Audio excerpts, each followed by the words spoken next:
If a teacher can kind of lead on that and show that they're open, they're comfortable talking about periods, it really, I suppose, gives the girls that open door as such to say, okay, actually it's okay if I mention this.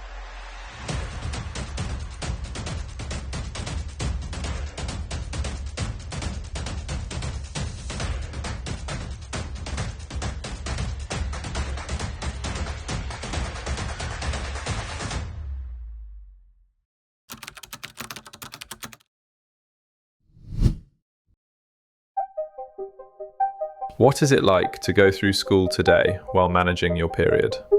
That's what researchers set out to discover, holding focus groups with girls in primary and secondary schools across England and Wales, asking how they experience menstruation and the impact that it has on their education. While some said their periods didn't affect them much, most felt that symptoms and worries about leaking made it difficult to concentrate, feel motivated, or even attend school in some cases. PE was where the impact was felt most.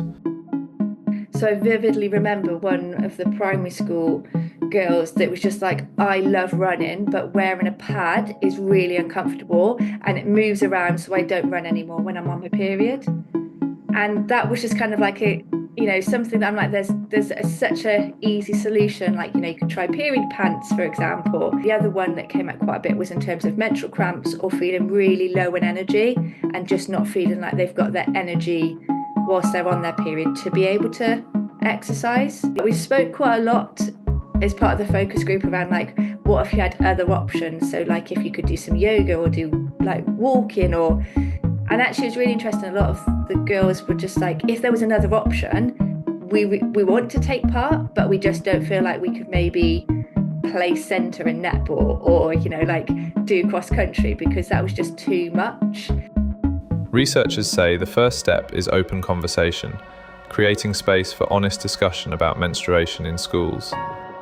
Let the pupils know that actually, if you are on your period, let me know, and together we can work out what a solution might be to better manage that, rather than it being either something that's not spoken about or there's no choice. Therefore, from a girl's perspective, it's like, well, I just won't take part.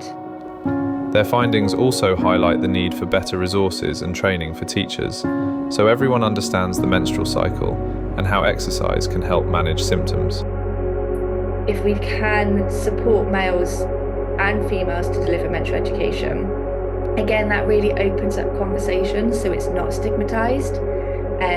But I suppose the acknowledgement of that is male teachers that are currently coming through might not have ever received any education from anyone before.